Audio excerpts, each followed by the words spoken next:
So to start this video off, it's very important to play defensively with the charged shotgun, and it's hands down the best shotgun for solo. And the reason why it dominates solo is simply the fact that it holds 4 shots. So if you were in a trio scenario where your whole team is dead and you're literally playing as a solo trio and you get rushed by another team of 3 people, you have 4 shots in that shotgun. And if there's 3 people all with P90 spraying your wall, you not only have 4 shots, meaning you can only miss 1, but you have to charge the shots up. I'm not saying that that's not good. I'm just saying in a trio, it's great to have a different bit of versatility on your team, like maybe 2 guys carrying spaz shotguns and 1 carrying a charge, just so that way you can hit your opponents with a different bit of a surprise. So all I'm saying is it dominates solos. Not that it's not great in trios, very good in trios. I've actually made a video explaining that will be linked at the end. But moving on, giving you all the tips you need to know. Okay, the thing about the charged shotgun is that, like I said, it only holds 4 shots. So I recommend going into settings and putting show ammo on, and this will put up a little indicator beside your crosshair showing you how many shells you currently have left before you need to reload. I know this can be a bit of an irritating thing, but with the charged shotgun in the game right now, the last thing you want to do is jump into your opponent's box, get full piece control just to realize that you can't even charge up because you've no shells in the gun.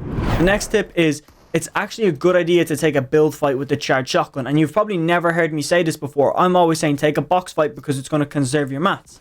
But with the charged shotgun, it has extremely good range, allowing you to keep the distance between your opponents. So for example, if you're fighting someone with a lever action, that crosshair tends to be wide, so that gun is not great at range. So if you're able to keep the distance between your opponent, you're going to be able to do still consistent damage while your opponent really can't hit you. And even if you combo it with a build fight technique and always have high ground, basically you're going to be shooting down at your opponent's head, leaving you with very high damage headshots while keeping the distance, meaning he can't do the damage you're doing. It's physically not possible. In my best shotgun video that I put up the other day, I explained how overpowered the green charged shotgun was because it can do a max damage of 189.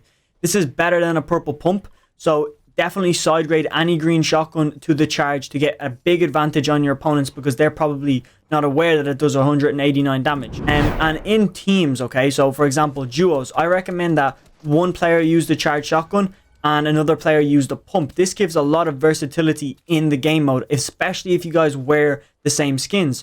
So you're going to have your opponents constantly on their toes because they're like, oh, I shot that Renegade Raider and he had a pump.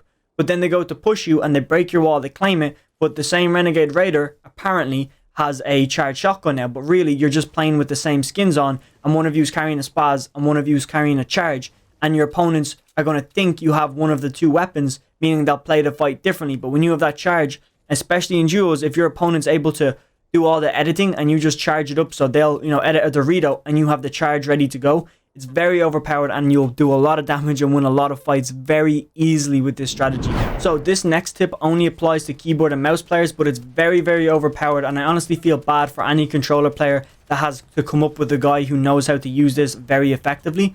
What you need to do is go into settings, go into binds, and put an extra shoot button on, meaning you can keep your left click as your shoot button, but also bind it to scroll wheel up or scroll wheel down. This means when you flick that scroll wheel with the charged shotgun out, it completely ignores the charge up feature.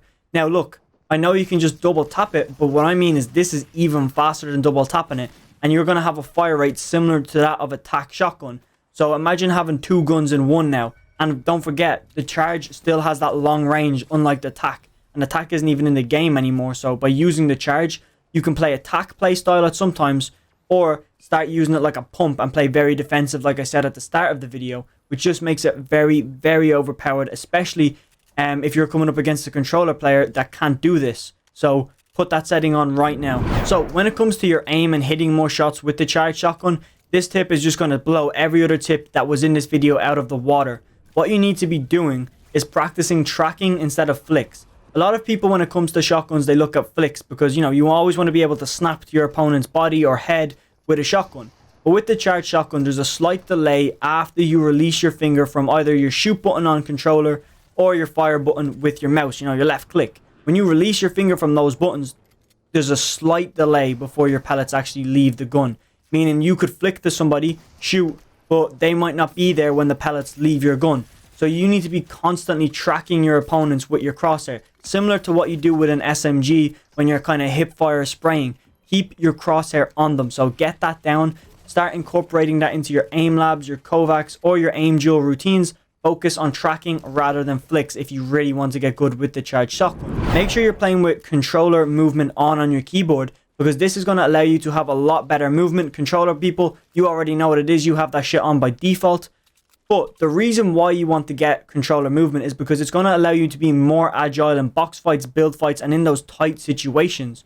Meaning, you might be able to put yourself in a better position with controller movement and see better angles, you know, abuse those angles and pull off better edits with controller movement. And if you can do all of that, all you have to do is be able to hit the shot with the charge, which kind of indirectly, by you playing on controller movement, is going to increase your aim with the charged shotgun. And it will make a big difference when you do get it down.